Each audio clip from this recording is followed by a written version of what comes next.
E hoje eu tô aqui no The Holy Land Experience, um parque temático cristão que fica aqui em Orlando e que traz pessoas do mundo inteiro e de diversas religiões.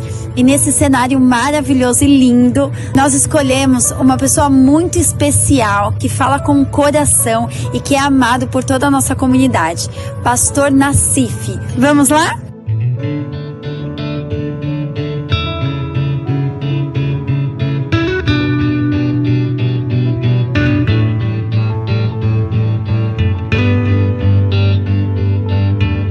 Estou aqui com meu amigo e pastor Nassif.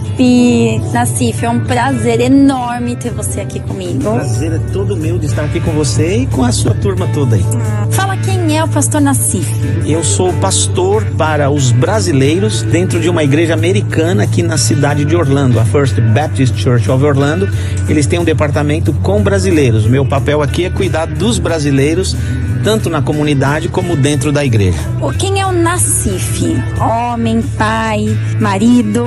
O Nassif é alguém que está tentando se encontrar na vida desde que nasceu. Eu tento ser humano. Eu acredito que quando o Senhor Jesus veio a esse mundo, a Bíblia o chamou de o segundo Adão. O que era o primeiro Adão? Eu acho que o primeiro Adão era um humano como Deus havia planejado.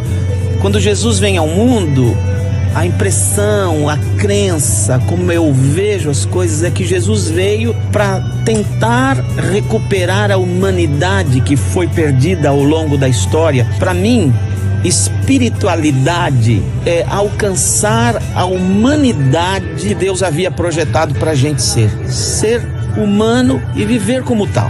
Pastor Nassif é um ser humano fantástico que eu amo muito. E aí, para sua família, para adaptação da sua esposa, todo mundo se adaptou muito bem a Orlando, né? Mais ou menos. Tenho 3 filhos. Tem uma menina que mora em Boston, casada, com um pastor também e terapeuta também. E temos 2 netos, ficaram lá. A filha mais nova, que mora com a gente, decidiu ficar em Boston. Ela não gostava de Orlando. Ela levou 1 ano e meio para mudar para cá. Então para ela era difícil viver aqui no começo. Mas aí se adaptou. Hoje tem um namorado americano, estão vivendo bem. Lúcia, eu e Rafa, que nós 3 viemos. Primeiro almoço de domingo, sentados 3 na mesa, nós se entreolhamos. Cadê as outras filhas? Cadê o genro? Cadê os netos? Então foi um começo interessante. Todavia a nossa igreja foi muito receptiva. Nos abraçou, nos envolveu, cuidou da gente, nos supriu em muitas coisas, nos orientou em muitas coisas, nos deu várias direções, como ir, como fazer. A gente tem, só que hoje mora em outro lugar. A gente tem um filho excepcional, com síndrome de Down. E quando ele chegou aqui, a primeira coisa que ele se encantou foi com o louvor da igreja. Ele gostava de cantar, ele cantava o dia inteiro. Acho que ainda canta, porque hoje ele mora no céu. Então, ele gostou de tudo. E os pastores da igreja americanos abraçaram Rafa. E ele fez amizade. E como ele não tinha solenidade nenhuma, ele chamava o meu chefe de "ô cara". E o Rafa estava sempre no púlpito, cantando com o pessoal da banda. E aqui foram os melhores anos do Rafa. Existe um ditado americano que diz assim: se a mamãe tá feliz, a casa tá feliz. O ditado lá de casa era: se o Rafa tá feliz, a casa tá feliz. Ele se adaptou, ele tinha amigos, ele tinha centenas e centenas de números no WhatsApp e na lista de telefones dele. Eu estava na lista do Rafa e toda vez que o Rafa achava uma sobremesa, uma comidinha linda e gostosa, ele me mandava foto. Amiga Duda, olha o que eu tô mandando pra você. Ele não sabia ler nem escrever, ele memorizava palavras, fotografava palavras, mas ele não sabia ler nem escrever. Ele tinha, sem brincadeira, mais do que 1.500 CDs de músicas.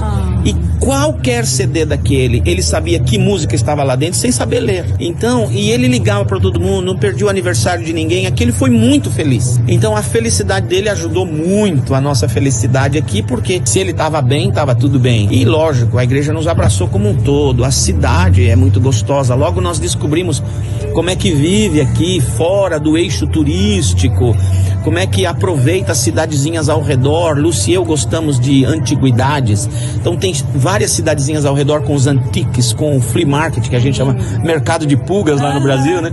E pastor, aproveitando que a gente está falando do Rafa aqui, fala um pouquinho pra gente do projeto lindo que vocês estão fazendo em nome do nosso anjinho Rafa. Então, faz muito tempo minha esposa e eu temos no coração um projeto de escrever um livro para pais de crianças com necessidades especiais. Quando o Rafa nasceu, nós começamos a aprender algumas lições que fomos colecionando com o sonho de um dia escrever algo que ajudasse pais recentes, que acabaram de ter a notícia de que o filho é excepcional ou tem uma necessidade especial.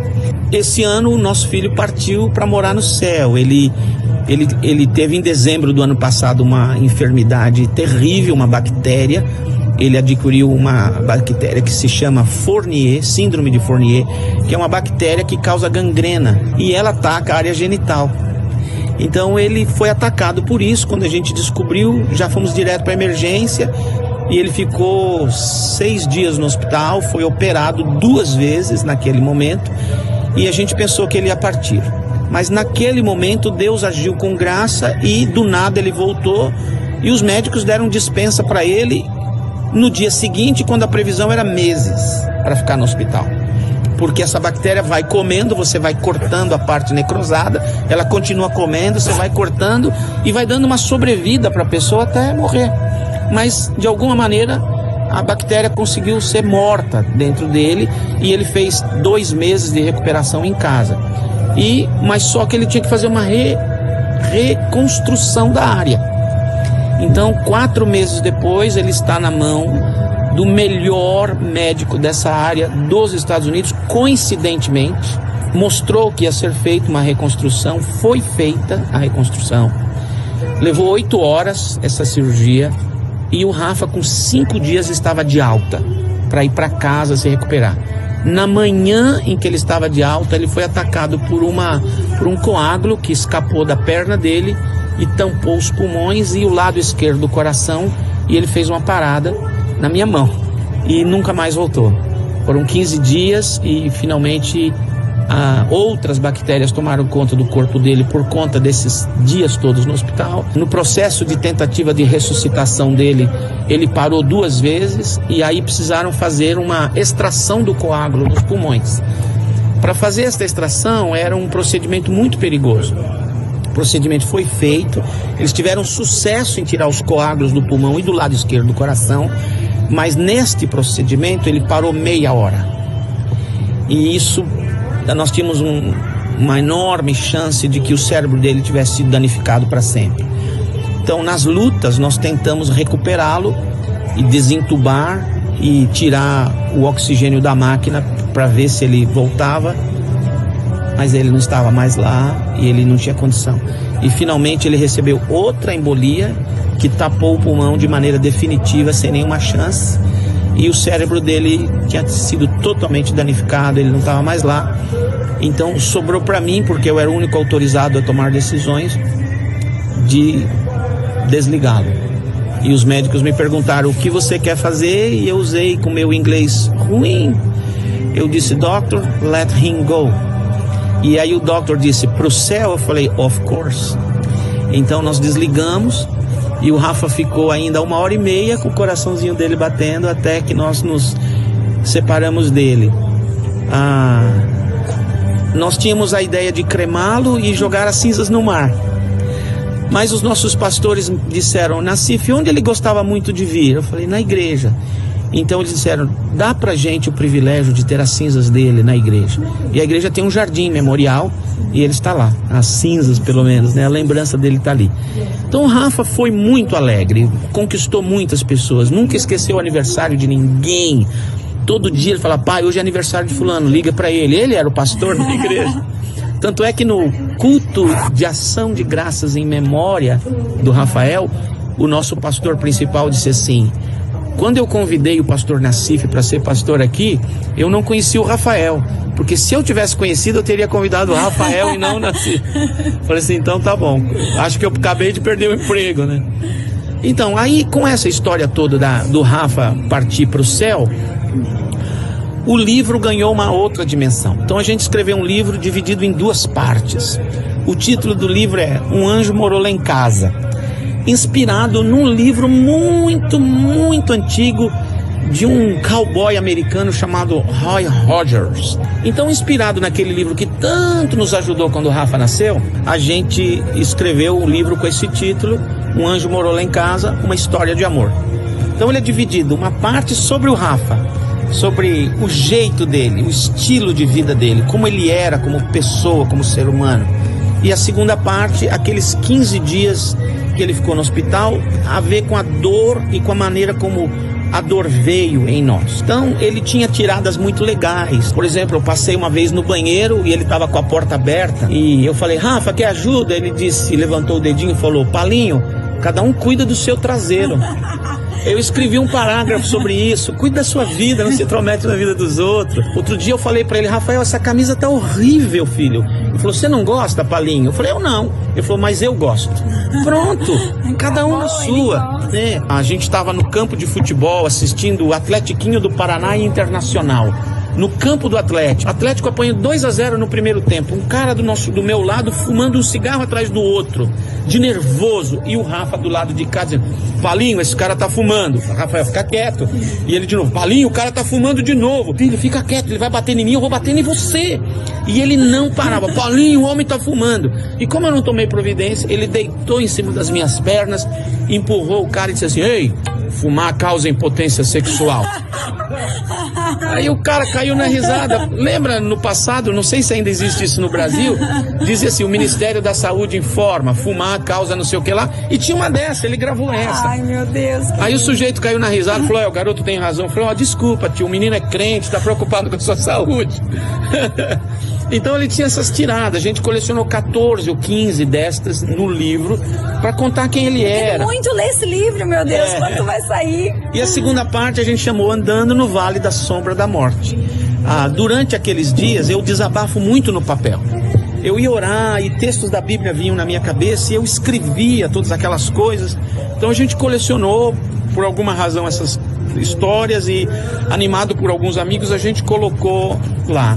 Porque quando você tem um sentimento qualquer, as coisas ao seu redor ganham a cor do seu sentimento. Se está apaixonado, tudo é lindo. Se está triste, tudo é feio. Então eu percebi que a minha dor fez com que eu percebesse nuances da Bíblia que eu nunca tinha percebido e que tinham um significado diferenciado para mim. Por exemplo, Jesus no barco, dormindo, e a tempestade, os discípulos apavorados clamam a Jesus: acorda! E eles dizem: não te importa que morramos? E Jesus levanta, repreende o vento, fez bonança. E durante aqueles dias era o que eu clamava: Jesus, acorda! Jesus, me ouve! Jesus, olha o Rafa! Olha o Rafa! E aí, quando eu li aquele texto, eu escrevi: no barco de Rafa, Jesus decidiu ficar dormindo e o barco afundou. Será que ele se importava com Rafa? Se com ele, sim, porque o Rafa está na bonança. Mas e eu que ainda estou na tempestade? E vários outros, e tantos textos, da Bíblia que eu coloquei na segunda parte do livro. E conta a história também de como ele parou nas minhas mãos, que ele gritava para mim: Palinho, me ajuda, minha cabeça. E aí, quando ele perdeu a voz, ele me socava, como quem pede socorro, e parou. No dia 21 de abril desse ano, às 7h30 da manhã, o Rafa parou de falar comigo e nunca mais voltou. E no dia 2 de maio, os médicos disseram: não há mais nenhuma alternativa. E aí eu fui desligá-lo. No dia 21 de maio eu fiz de tudo para trazê-lo. E no dia 2 tive que liberar o Rafa para ir morar no céu. Foi e é muito difícil. E agora esse livro reflete um pouco disso. E no livro também eu tentei dizer para quem vai ler o livro que não existe um modelo de luto. Todo mundo vai sofrer do seu jeito e que toda dor é absoluta em quem sofre, não tem dor maior ou menor. Se você fala assim: eu perdi o emprego, estou sofrendo muito, talvez alguém diga: o que é perder o emprego comparado com alguém que perdeu o filho? Não. O seu corpo reage a qualquer estímulo de dor de maneira absoluta. Então a dor que você está tendo é absoluta para você, talvez não seja para mim, e vice-versa. Agora, no livro eu tentei encontrar um nome para quem perde um filho ou se separa de um filho, porque é o meu caso, eu não o perdi, eu vou vê-lo ainda. Se você é casada e o seu marido morre, você se torna viúva.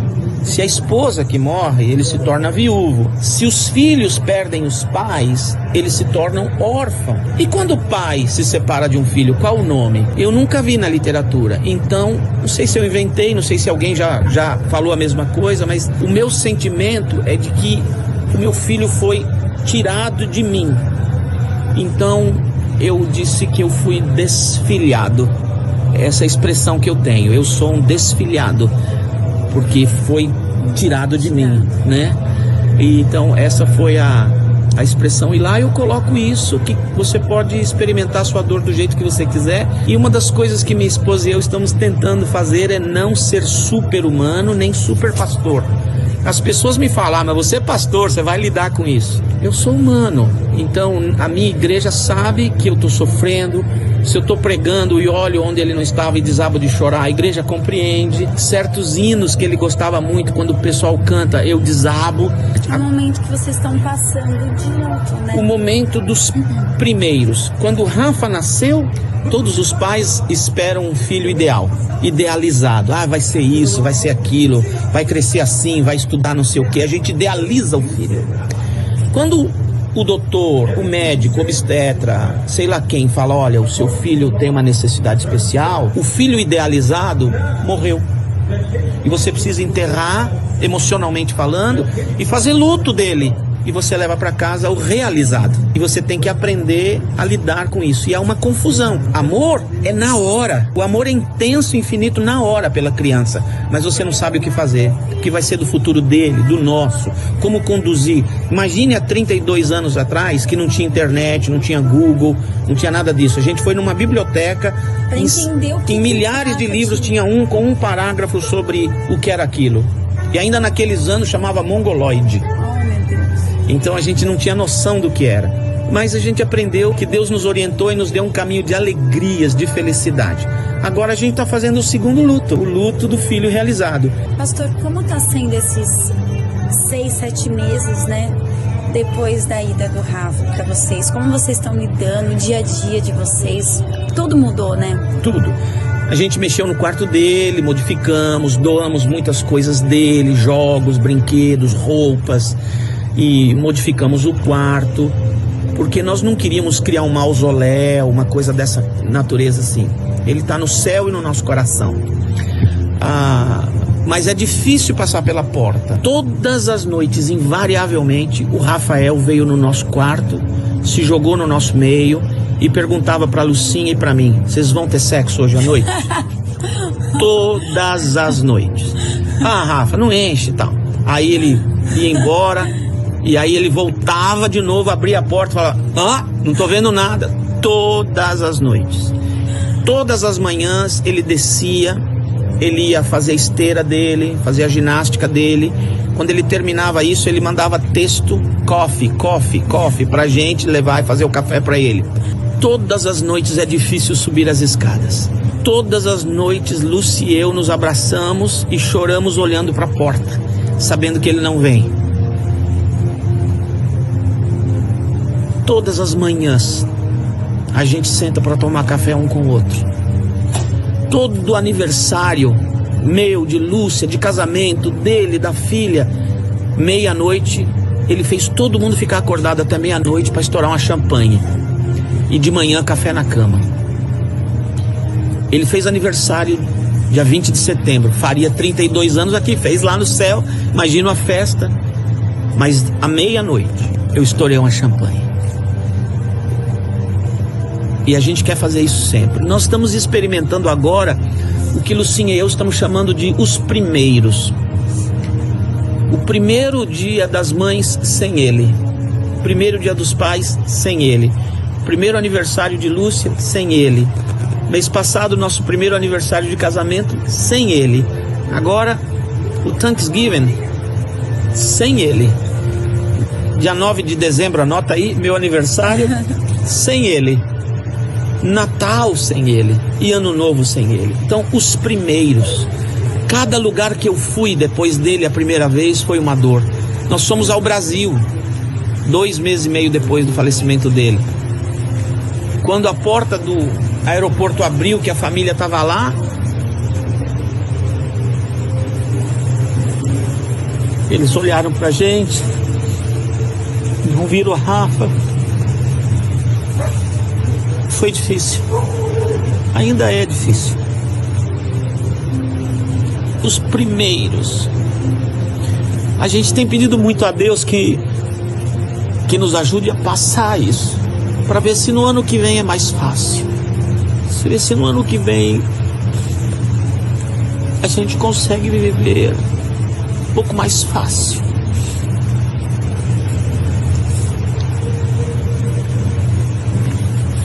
Então, a experiência dos primeiros é complicada. E uma lição que a gente está aprendendo é que saudades não diminuem com o tempo. Saudades do tempo se alimenta. Ela vai ficando maior, né? Mas como o rei Davi disse, quando o filho dele morreu, ele disse: meu filho já não pode vir mais a mim, mas um dia eu irei a ele. Tentando viver agora é o que nós estamos chamando de o plano B. Viver com a ausência dele. A intenção básica do livro não é trazer consolação. Se o fizer, ficaremos muito felizes. Mas a intenção do livro é dizer para você está sofrendo? Sofra do seu jeito. Não existe modelo de sofrimento. Não existe modelo de escapar do sofrimento. É importante que você expresse a sua dor do seu jeito. Você tem direito de expressar a sua dor. Chore se é para chorar. Expressa, fala, não tenha medo disso. Porque se você não chorar, se você não botar para fora por choro ou lágrimas ou compartilhando com alguém a sua dor, o seu corpo dará um jeito de expressar essa dor, chorando de outra maneira, com uma doença, com uma gastrite, com uma úlcera ou com uma coisa pior. Então, o livro tem essa intenção de dizer, não tem modelo de como resolver, o modelo é o seu, você vai encontrar o seu caminho. Mas o livro está pronto em janeiro. O último fim de semana de janeiro vai ser o lançamento lá na nossa igreja. Vocês estão convidados. Vai estar disponibilizado no Amazon, tanto o texto para chegar na sua casa, o livro, como o e-book para cair no Kindle ou no seu computador. Esperamos que tudo fique prontinho para janeiro.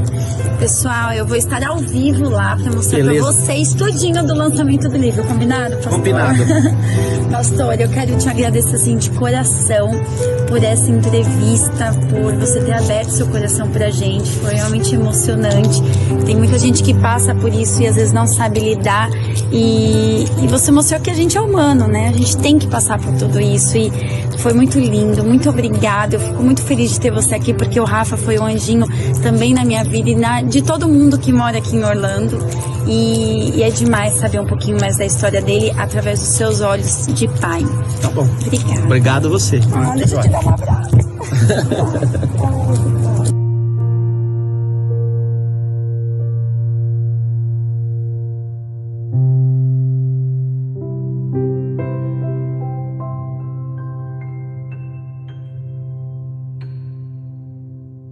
E hoje eu tô aqui no The Holy Land Experience, um parque temático cristão que fica aqui em Orlando e que traz pessoas do mundo inteiro e de diversas religiões. E nesse cenário maravilhoso e lindo, nós escolhemos uma pessoa muito especial, que fala com o coração e que é amado por toda a nossa comunidade, Pastor Nassif. Vamos lá?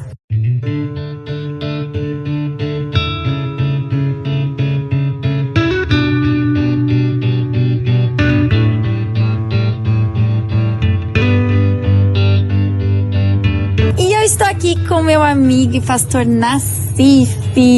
Nassif, é um prazer enorme ter você aqui comigo. O prazer é todo meu de estar aqui com você e com a sua turma toda aí. Fala, quem é o pastor Nassif? Eu sou pastor para os brasileiros dentro de uma igreja americana aqui na cidade de Orlando, a First Baptist Church of Orlando. Eles têm um departamento com brasileiros. Meu papel aqui é cuidar dos brasileiros, tanto na comunidade como dentro da igreja. Quem é o Nassif? Homem, pai, marido? O Nassif é alguém que está tentando se encontrar na vida desde que nasceu. Eu tento ser humano. Eu acredito que quando o Senhor Jesus veio a esse mundo, a Bíblia o chamou de o segundo Adão. O que era o primeiro Adão? Eu acho que o primeiro Adão era um humano como Deus havia planejado.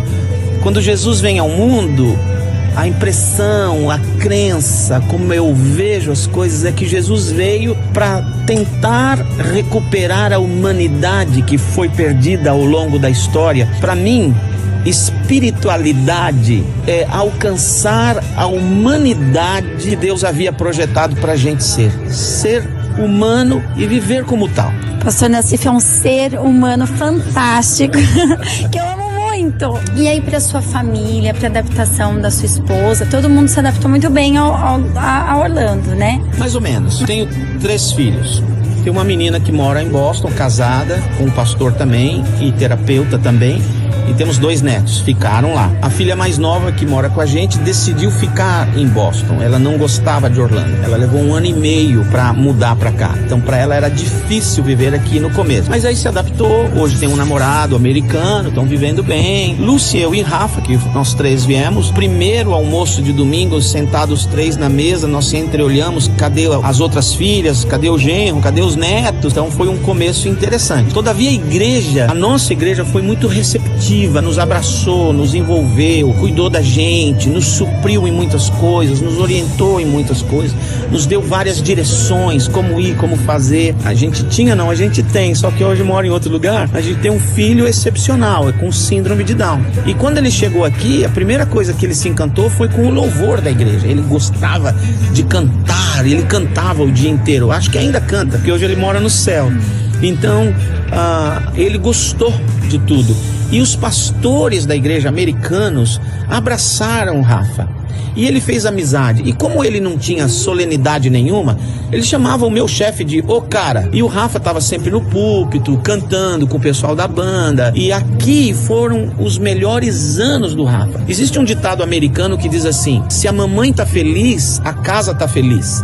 O ditado lá de casa era: se o Rafa tá feliz, a casa tá feliz. Ele se adaptou, ele tinha amigos, ele tinha centenas e centenas de números no WhatsApp e na lista de telefones dele. Eu estava na lista do Rafa e toda vez que o Rafa achava uma sobremesa, uma comidinha linda e gostosa, ele me mandava foto. Amiga Duda, olha o que eu tô mandando pra você. Ele não sabia ler nem escrever, ele memorizava palavras, fotografava palavras, mas ele não sabia ler nem escrever. Ele tinha, sem brincadeira, mais do que 1.500 CDs de músicas.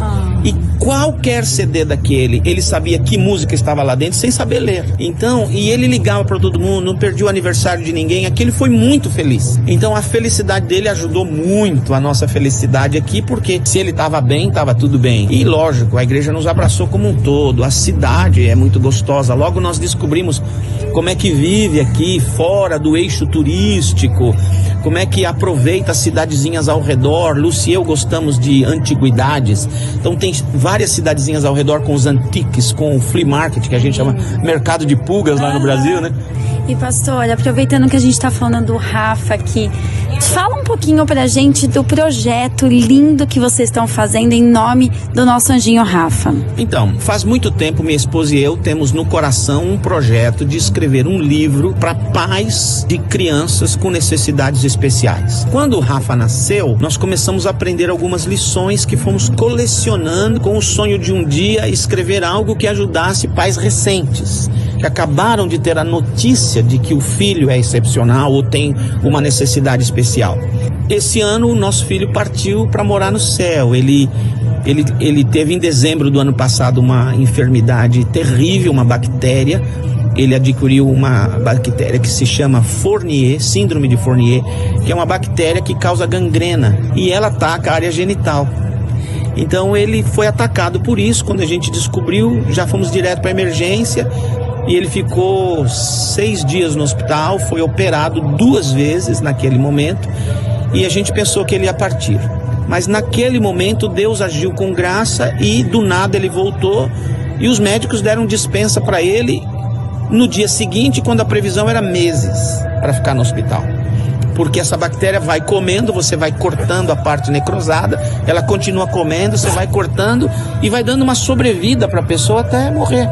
Mas de alguma maneira a bactéria conseguiu ser morta dentro dele e ele fez 2 meses de recuperação em casa. Mas só que ele tinha que fazer uma reconstrução da área. Então 4 meses depois ele está na mão do melhor médico dessa área dos Estados Unidos. Coincidentemente, mostrou que ia ser feita uma reconstrução, foi feita a reconstrução.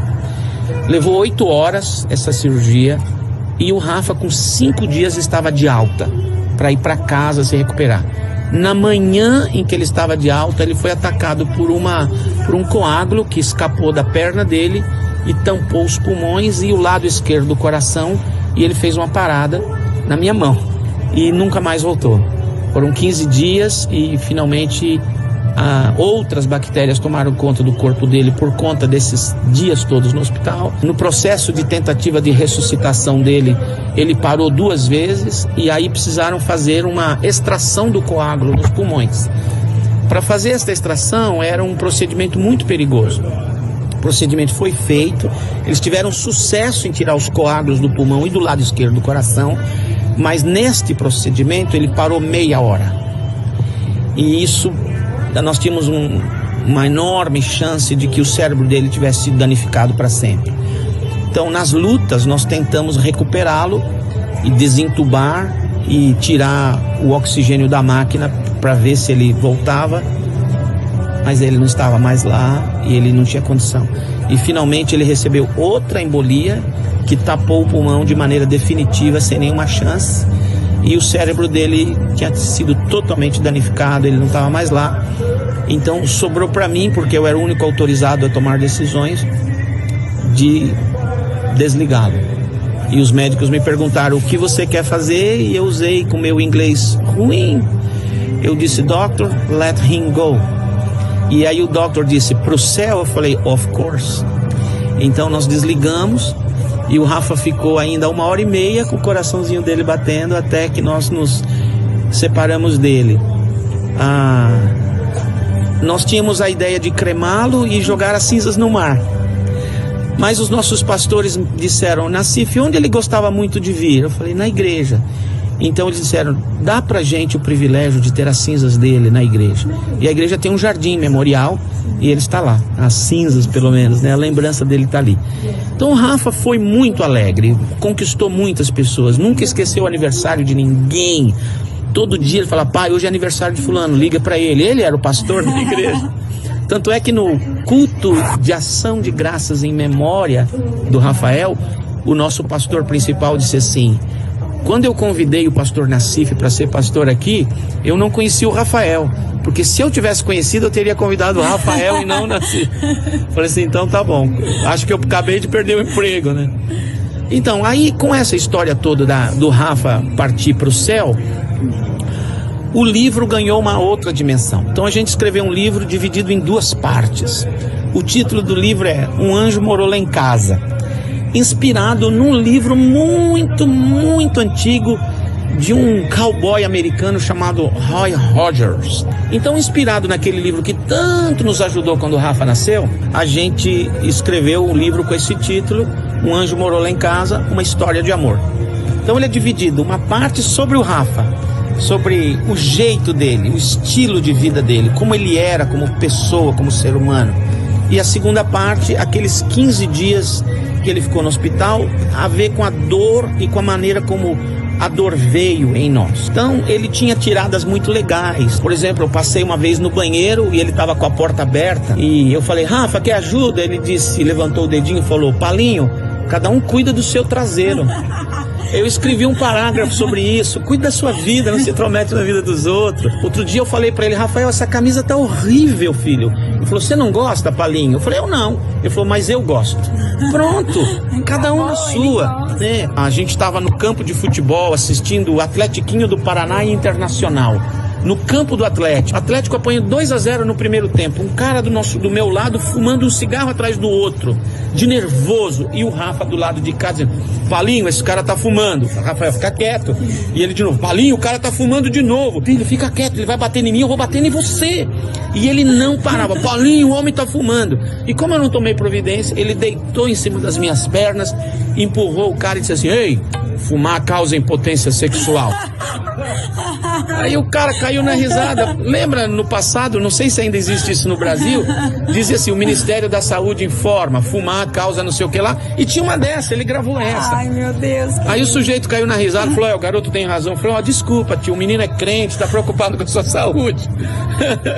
Então ele tinha essas tiradas, a gente colecionou 14 ou 15 destas no livro para contar quem ele era. Quero muito ler esse livro, meu Deus, quando vai sair? E a segunda parte a gente chamou Andando no Vale da Sombra da Morte. Durante aqueles dias eu desabafo muito no papel. Eu ia orar e textos da Bíblia vinham na minha cabeça e eu escrevia todas aquelas coisas. Então a gente colecionou, por alguma razão, essas histórias e, animado por alguns amigos, a gente colocou lá. Porque quando você tem um sentimento qualquer, as coisas ao seu redor ganham a cor do seu sentimento. Se está apaixonado, tudo é lindo. Se está triste, tudo é feio. Então eu percebi que a minha dor fez com que eu percebesse nuances da Bíblia que eu nunca tinha percebido e que tinham um significado diferenciado para mim. Por exemplo, Jesus no barco, dormindo, e a tempestade, os discípulos apavorados clamam a Jesus, acorda! E eles dizem, não te importa que morramos? E Jesus levanta, repreende o vento, fez bonança. E durante aqueles dias era o que eu clamava, Jesus acorda, Jesus me ouve, Jesus olha o Rafa. E aí quando eu li aquele texto, eu escrevi, no barco de Rafa, Jesus decidiu ficar dormindo. E o barco afundou. Será que ele se importava com Rafa? Se com ele, sim, porque o Rafa está na bonança. Mas e eu que ainda estou na tempestade? E vários outros, e tantos textos, né, da Bíblia que eu coloquei na segunda parte do livro. E conta a história também de como ele parou nas minhas mãos, que ele gritava para mim, Paulinho, me ajuda, minha cabeça. E aí quando ele perdeu a voz, ele me socava, como quem pede socorro, e parou. No dia 21 de abril desse ano, às 7h30 da manhã, o Rafa parou de falar comigo e nunca mais voltou. E no dia 2 de maio, os médicos disseram, não há mais nenhuma alternativa. E aí eu fui desligá-lo. No dia 21 de maio eu fiz de tudo para trazê-lo. E no dia 2 tive que liberar o Rafa para ir morar no céu. Foi e é muito difícil. E agora esse livro reflete um pouco disso. E no livro também eu tentei dizer para quem vai ler o livro que não existe um modelo de luto. Todo mundo vai sofrer do seu jeito e que toda dor é absoluta em quem sofre, não tem dor maior ou menor. Se você fala assim, eu perdi o emprego, estou sofrendo muito, talvez alguém diga, o que é perder o emprego comparado com alguém que perdeu o filho? Não. O seu corpo reage a qualquer estímulo de dor de maneira absoluta. Então a dor que você está tendo é absoluta para você, talvez não seja para mim. E vice-versa. Agora, no livro eu tentei encontrar um nome para quem perde um filho ou se separa de um filho, porque é o meu caso, eu não o perdi, eu vou vê-lo ainda. Se você é casada e o seu marido morre, você se torna viúva. Se a esposa que morre, ele se torna viúvo. Se os filhos perdem os pais, eles se tornam órfãos. E quando o pai se separa de um filho, qual o nome? Eu nunca vi na literatura. Então, não sei se eu inventei, não sei se alguém já falou a mesma coisa, mas o meu sentimento é de que o meu filho foi tirado de mim. Então, eu disse que eu fui desfilhado. Essa é a expressão que eu tenho. Eu sou um desfilhado, porque foi tirado de mim, né? E então essa foi a expressão. E lá eu coloco isso, que você pode experimentar a sua dor do jeito que você quiser. E uma das coisas que minha esposa e eu estamos tentando fazer é não ser super-humano nem super-pastor. As pessoas me falam, mas você é pastor, você vai lidar com isso. Eu sou humano, então a minha igreja sabe que eu estou sofrendo. Se eu estou pregando e olho onde ele não estava e desabo de chorar, a igreja compreende. Certos hinos que ele gostava muito, quando o pessoal canta, eu desabo. O momento que vocês estão passando de luto, né? O momento dos primeiros. Quando o Rafa nasceu, todos os pais esperam um filho ideal, idealizado. Vai ser isso, vai ser aquilo, vai crescer assim, vai estudar não sei o que. A gente idealiza o filho. Quando o doutor, o médico, o obstetra, sei lá quem, fala, olha, o seu filho tem uma necessidade especial, o filho idealizado morreu. E você precisa enterrar, emocionalmente falando, e fazer luto dele.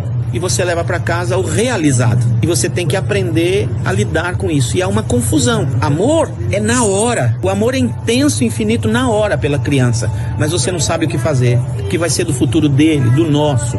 Como conduzir. Imagine há 32 anos atrás que não tinha internet, não tinha Google, não tinha nada disso. A gente foi numa biblioteca.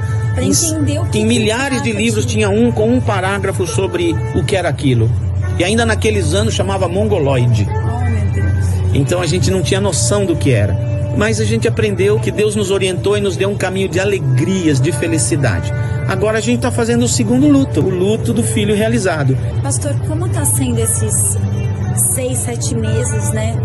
Depois da ida do Rafa para vocês? Como vocês estão lidando, o dia a dia de vocês? Tudo mudou, né? Tudo. A gente mexeu no quarto dele, modificamos, doamos muitas coisas dele, jogos, brinquedos, roupas. E modificamos o quarto, porque nós não queríamos criar um mausoléu, uma coisa dessa natureza assim. Ele está no céu e no nosso coração. Mas é difícil passar pela porta. Todas as noites, invariavelmente, o Rafael veio no nosso quarto, se jogou no nosso meio e perguntava para Lucinha e para mim: vocês vão ter sexo hoje à noite? Todas as noites. Rafa, não enche e tal. Aí ele ia embora. E aí ele voltava de novo, abria a porta e falava: não tô vendo nada. Todas as noites. Todas as manhãs ele descia, ele ia fazer a esteira dele, fazer a ginástica dele. Quando ele terminava isso, ele mandava texto, coffee, pra gente levar e fazer o café pra ele. Todas as noites é difícil subir as escadas. Todas as noites, Lúcia e eu nos abraçamos e choramos olhando pra porta, sabendo que ele não vem. Todas as manhãs a gente senta para tomar café um com o outro. Todo aniversário meu, de Lúcia, de casamento, dele, da filha, meia-noite, ele fez todo mundo ficar acordado até meia-noite para estourar uma champanhe. E de manhã café na cama. Ele fez aniversário dia 20 de setembro, faria 32 anos aqui, fez lá no céu, imagina a festa. Mas à meia-noite eu estourei uma champanhe. E a gente quer fazer isso sempre. Nós estamos experimentando agora o que Lucinha e eu estamos chamando de os primeiros. O primeiro dia das mães sem ele. O primeiro dia dos pais sem ele. O primeiro aniversário de Lúcia sem ele. Mês passado, nosso primeiro aniversário de casamento sem ele. Agora, o Thanksgiving sem ele. Dia 9 de dezembro, anota aí, meu aniversário sem ele. Natal sem ele e Ano Novo sem ele. Então, os primeiros. Cada lugar que eu fui depois dele a primeira vez foi uma dor. Nós fomos ao Brasil 2 meses e meio depois do falecimento dele. Quando a porta do aeroporto abriu, que a família estava lá, eles olharam pra gente, não viram a Rafa. Foi difícil. Ainda é difícil. Os primeiros. A gente tem pedido muito a Deus que nos ajude a passar isso, para ver se no ano que vem é mais fácil. Ver se no ano que vem a gente consegue viver um pouco mais fácil.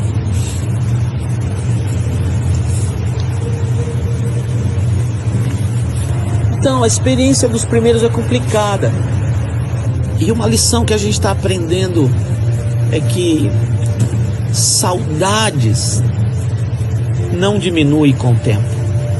Saudades do tempo se alimenta. Ela vai ficando maior, né? Mas como o rei Davi disse, quando o filho dele morreu, ele disse: meu filho já não pode vir mais a mim, mas um dia eu irei a ele. Tentando viver agora é o que nós estamos chamando de o plano B. Viver com a ausência dele. A intenção básica do livro não é trazer consolação. Se o fizer, ficaremos muito felizes. Mas a intenção do livro é dizer para você está sofrendo? Sofra do seu jeito. Não existe modelo de sofrimento, não existe modelo de escapar do sofrimento. É importante que você expresse a sua dor do seu jeito. Você tem direito de expressar a sua dor. Chore se é para chorar. Expressa, fala, não tenha medo disso. Porque se você não chorar, se você não botar para fora por choro ou lágrimas ou compartilhando com alguém a sua dor, o seu corpo dará um jeito de expressar essa dor, chorando de outra maneira, com uma doença, com uma gastrite, com uma úlcera ou com uma coisa pior. Então, o livro tem essa intenção de dizer, não tem modelo de como resolver, o modelo é o seu, você vai encontrar o seu caminho. Mas o livro está pronto em janeiro. Último fim de semana de janeiro vai ser o lançamento lá na nossa igreja. Vocês estão convidados. Vai estar disponibilizado no Amazon, tanto o texto para chegar na sua casa, o livro, como o e-book para cair no Kindle ou no seu computador. Esperamos que tudo fique prontinho para janeiro. Pessoal, eu vou estar ao vivo lá para mostrar para vocês tudinho do lançamento do livro. Combinado, pastor? Combinado. Pastor, eu quero te agradecer assim de coração por essa entrevista, por você ter aberto seu coração pra gente. Foi realmente emocionante. Tem muita gente que passa por isso e às vezes não sabe lidar. E você mostrou que a gente é humano, né? A gente tem que passar por tudo isso. E foi muito lindo, muito obrigada. Eu fico muito feliz de ter você aqui, porque o Rafa foi um anjinho também na minha vida e de todo mundo que mora aqui em Orlando. E é demais saber um pouquinho mais da história dele através dos seus olhos de pai. Tá bom. Obrigada. Obrigado a você. Deixa eu te dar um abraço.